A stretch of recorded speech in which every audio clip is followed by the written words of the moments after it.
Hi everyone, and a huge welcome to the AccessAlts second web meet, India under lockdown and insider's view. Today, we have hundreds of our club members joining in from around the world. So this is clearly the new normal and a great way for us to build a global family while we are in the safety of our homes. Our plan each week is to pick one member from a club or a close friend to talk about one big global theme that we think are changing our investment landscape as we speak. But today, the focus is on India. So I'm absolutely delighted to welcome a close family friend and the head of Digital India Foundation, Dr. Arvind Gupta. Now, Arvind and our family go back a long way, actually to our college days. But we remain immensely proud of him because Arvind has masterminded many of the Modi government's digital and data-driven initiatives that have transformed our country over the past few years. Arvind has also served as the CEO of mygov.in and as the head of the National Technology Department of the ruling party, the Bharatiya Janata Party. That's no mean feat, and we keep teasing him that he's turned into half a politician. But jokes aside, Arvind continues to work closely with the Indian government on citizen outreach, on the digital economy, and on innovation across the country. In other words, there is no better individual than Arvind to give us an insider's view on India under lockdown. Welcome, Arvind. Thank you, Aradhana, and thank you for hosting me today. Thank you for AccessAlts for providing this platform. Mostly 99% obeying the lockdown from just about corporates to migrant workers to everybody. I mean, most of them have been obeying the lockdown. The Prime Minister a lot because his we cannot ignore his popularity in general, his acceptance and the trust of people that he enjoys. And he has put that in place to make sure, communicate to them 3 times directly and 1 time in a recorded message to tell them the importance of staying home. Wonderful. So Arvind, tell us, we are all very curious to hear, obviously the Indian government, as you said, has done a great job. And I think globally they have been applauded, for the swiftness and the decisiveness with which they implement the lockdown. Tell us what was going on in the minds of the government. See, this is very interesting. I stay where I stay in Delhi. It's hardly 500 meters from the Prime Minister's office. And just to add to your previous question, I see, if I used to see 500 cars per 10 minutes on the road, right now I see 5 cars per that 10 minutes on the road. So there is a seriousness in the lockdown. 2, you asked. The Indian government initially was, and like many governments in the world, was subscribing to 2 or 3 thinkings when this pandemic really was becoming big. Late January, early February, we evacuated our own citizens from the hotspots in China, some from Italy. We started putting, and we went against a little bit of advice given by WHO at that point in time. We put in travel restrictions very early on, and this is the time I would not claim that everybody had a great handle on how this will play out, and we were also waiting and watching like anybody else in the world to understand the extent of it and how fast it's going to travel. And there were theories abound. Everybody had a model. Everybody had a theory. So come mid-February. Still, situation looked to be handleable, and only certain countries were put under Korea, China, Italy. I remember in the early days, Singapore. They were all put, Hong Kong. They were put under travel advisories and travel bans, but it was not a complete lockdown. It is when in late February that when the global situation started deteriorating and the modeling started happening that how, and we had better data coming. Not from China, but actually from other countries, especially from Spain, Italy, and a little bit from UK, US, that we started modeling this, and the gravity of the situation from a modeling perspective started making sense that this is something that requires immediate intervention. And I think, the Prime Minister came on national TV on the 19th of March, but it was around 10th or 11th of March that we started clearly giving indication that there is no social distancing, there is no public meetings, restaurants, bars, everybody, the public places started getting closed down. So you can say really 10th of March onwards, we were in a semi-lockdown situation. And 19th March, I think a rehearsal was done on 22nd of March for that one-day lockdown. And then on the 24th of March, we went on from 24th of March, we basically went on a national lockdown.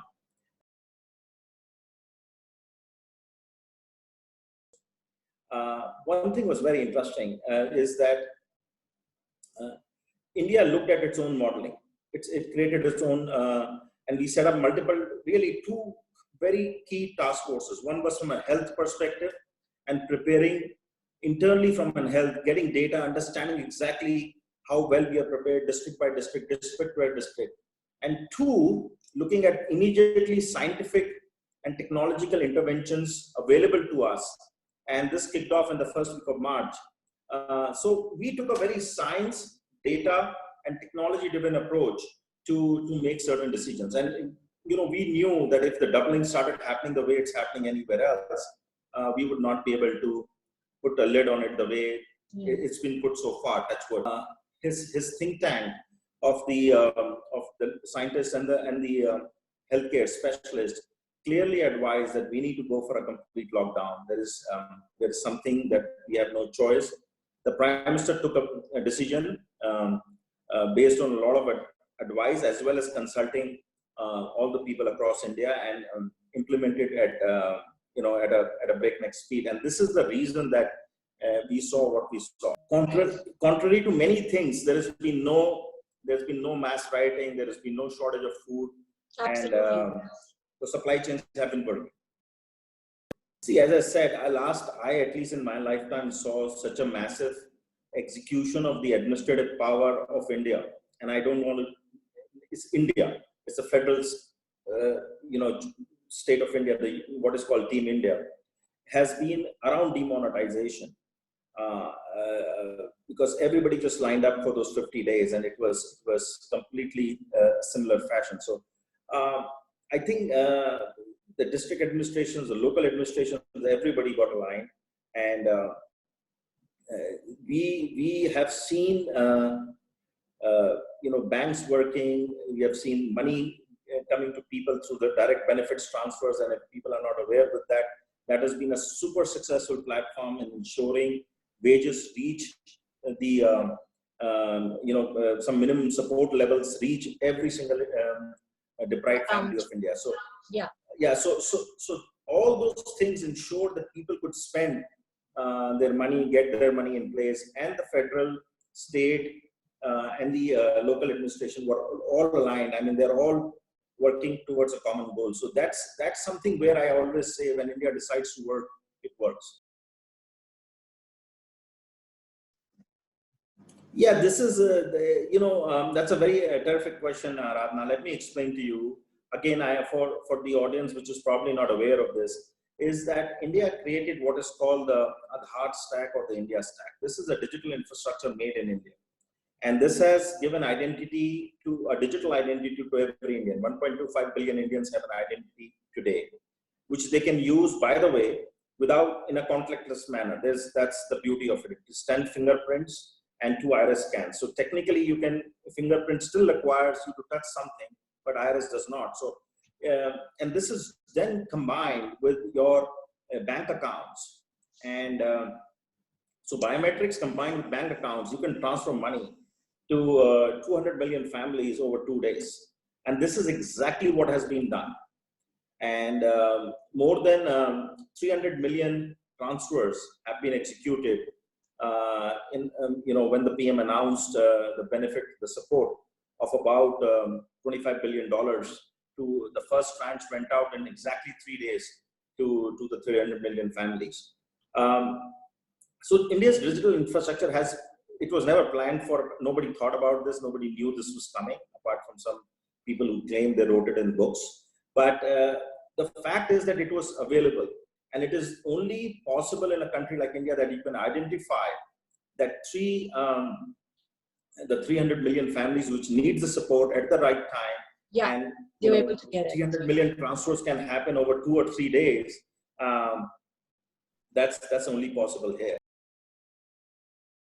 So Arogya Setu has been the fastest download application in the world right now. It reached a 50 million user mark in 13 days, and it's going to reach 100 million in 17 or 18 days. Wow. It's important. It basically uses, it's 3 things: self-assessment, contact tracing, and based on your geolocations, it kind of rates you green, red, and yellow and warns you if you are in a close proximity with somebody who's coming from a yellow or a red zone. Wow. So it is your tool to basically it's your digital passport to travel anywhere within the country. That's amazing. And that's why it's been by Zomato and everybody else, right? All the frontline people as well. Yeah, frontline has been given. See, but you have to understand that this is like a self-screening thing available. So everybody will be able to assess and see if they'll be alerted if they are going into a quarantine zone. If they are, if somebody from a quarantine zone is actually from a containment zone is coming in close contact with them. When this opens up, right, hopefully post 4th May, if somebody is coming 500 meters close to me, who's not supposed to be close to me, or is coming from a red zone, I would get alerted. So this is going to be our tool for probably a way of life beyond 4th of May.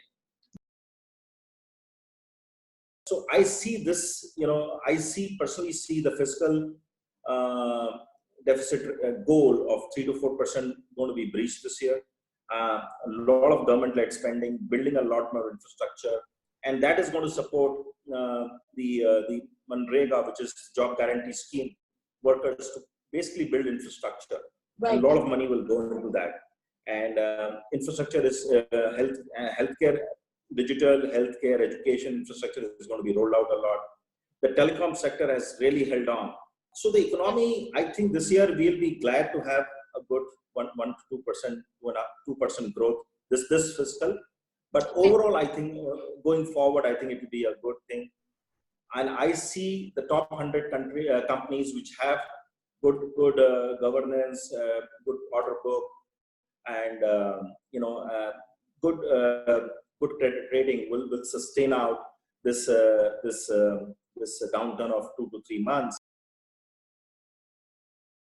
I think there is no doubt that globally we will be looking. There are many countries, many companies, many corporate supply chains are looking at